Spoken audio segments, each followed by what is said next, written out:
Baik, bismillahirrahmanirrahim. Assalamualaikum warahmatullahi wabarakatuh. Jumpa lagi dengan saya di Abil Maiwa Channel.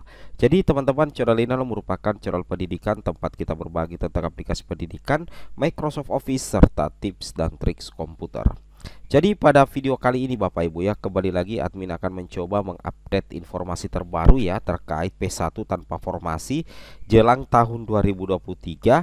Data penting yang wajib divalidkan semua P1 tanpa formasi, P3K 2021 dan P3K Guru 2022.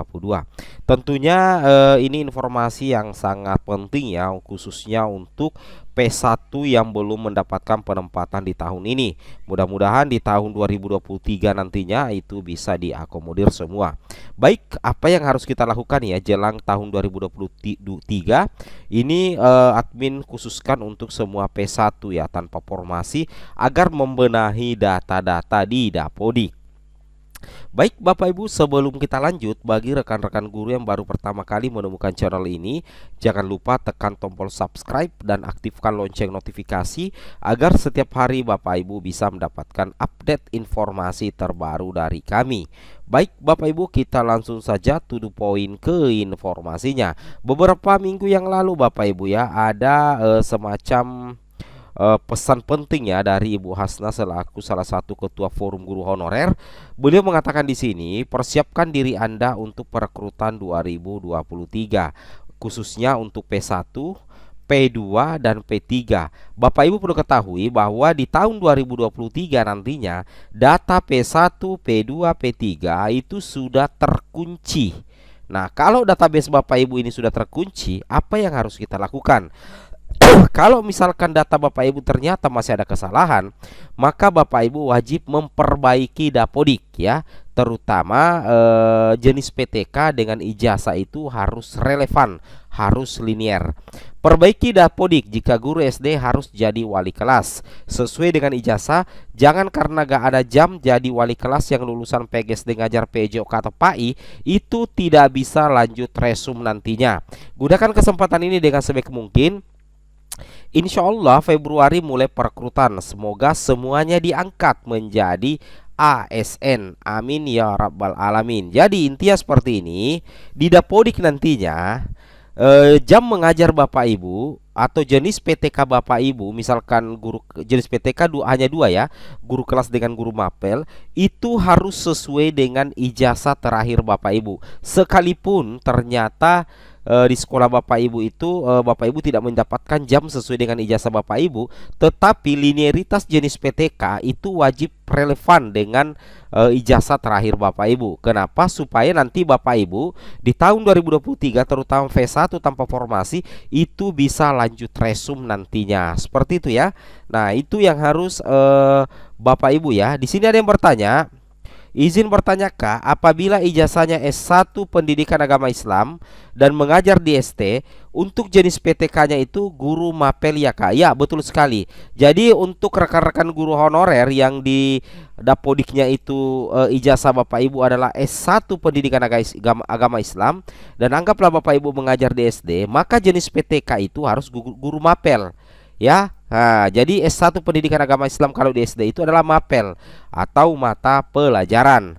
Itu yang harus Bapak Ibu pahami. Kemudian di sini ada lagi yang bertanya, kalau misalkan P1 yang sudah mendapatkan penempatan.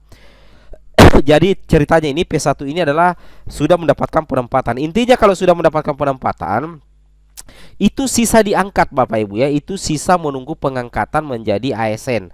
Jadi tidak ada lagi yang perlu ditakutkan kalau P1 dalam posisi mendapatkan penempatan. Kemudian di sini saya ijazah bahasa Inggris di SD.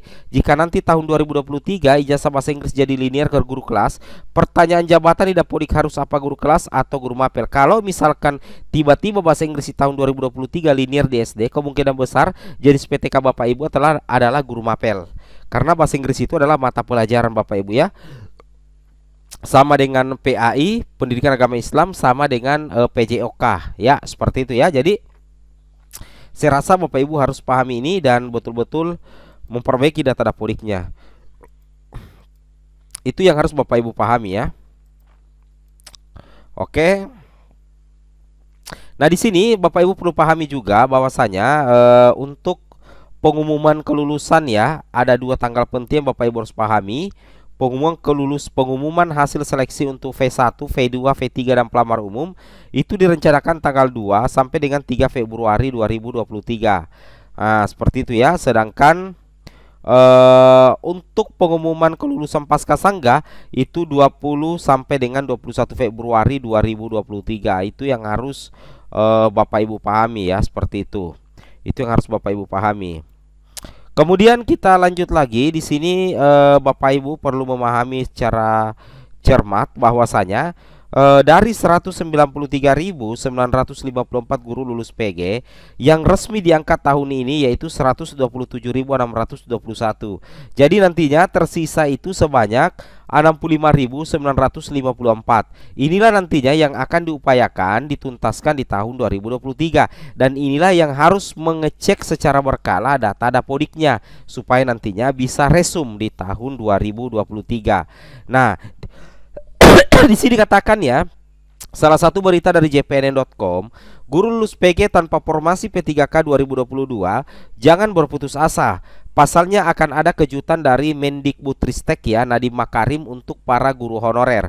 Menurut pelaksana tugas PLT Dirjen Guru dan Tenaga Pendidikan Ibu Nunuk, Mas Nadiem Sapan Akrab Nadiem Makarim menginginkan Bapak Ibu ya, agar pengangkatan pegawai pemerintah dengan perjanjian kerja P3K dari guru honorer itu dituntaskan pada tahun 2023. Artinya apa? Artinya guru honorer termasuk lulus PG hasil seleksi P3K 2021 akan tetap diperjuangkan Bapak Ibu ya, akan tetap diperjuangkan mendapatkan kebijakan khusus dalam pengangkatan P3K, tentunya sesuai dengan regulasi yang berlaku. Ini tentunya menjadi kabar luar biasa menggembirakan ya, bahwasanya Kemendikbud akan kembali memprioritaskan guru lulus PG atau P1 tanpa formasi untuk dituntaskan di tahun 2023 melalui kebijakan khusus, tentunya sesuai dengan regulasi yang berlaku. Itu yang harus Bapak Ibu pahami dan Bapak Ibu cermati ya. Nah, jadi di sini ada beberapa data penting ya. Jadi data penting Bapak Ibu harus perbaiki di Dapodik. Yang pertama itu, data yang pertama harus wajib valid adalah tanggal lahir Bapak Ibu ya. Nah, ini penting sekali, tanggal lahir di Dapodik harus sama dengan tanggal lahir di akte kelahiran, tanggal lahir yang ada di ijazah, supaya aman ya. Kemudian validkan nomor induk kependudukan Bapak Ibu. Pastikan NIK Bapak Ibu itu valid dengan data Dukcapil ya, seperti itu ya. Jadi setiap NIK guru harus valid dengan data Dukcapil. Kemudian kita lanjut lagi, jumlah jam mengajar ya. Jumlah jam mengajar ini tidak ada patokan, tidak jadi masalah, tapi sebaiknya intinya jenis PTK Bapak Ibu itu harus sesuai dengan ijazah terakhir Bapak Ibu ya. Kemudian status verbal ijazah ya. Jadi status verbal ijazah Bapak Ibu ini harus valid ya. Jadi data verbal terakhir itu harus valid ya. Status verbalnya itu adalah selesai Bapak Ibu. Itu yang harus Bapak Ibu pahami ya. Oke. Nah, kemudian kita lanjut lagi. Di sini ada artikel yang cukup penting ya, dan cukup boleh dikata kabar buruk. Guru lulus PG tanpa formasi P3K ketakutan. Ribuan honorer akan dirumahkan di awal 2023 ya. Ini kayaknya terkait dengan Kabupaten ND ya. Di sini dikatakan ribuan honorer di Kabupaten ND akan dirumahkan per 1 Januari 2023. Hal tersebut memicu ketakutan para guru lulus PG ya. Mereka khawatir Pemdanya akan mengambil kebijakan yang sama seperti Pemkab ND. Mudah-mudahan tidak ya. Ketua Forum Guru Honorer Negeri Lulus PG, Ibu Heti Kustrianingsih, mengungkapkan informasi pemberhentian tenaga honorer di Kabupaten ND itu menghentak mereka. Pasalnya terhitung mulai 1 Januari 2023 sebanyak 3.007 tenaga honorer di Kabupaten ND dirumahkan ya. Mudah-mudahan saja tidak terjadi di daerah kita. Semoga bermanfaat. Assalamualaikum warahmatullahi wabarakatuh.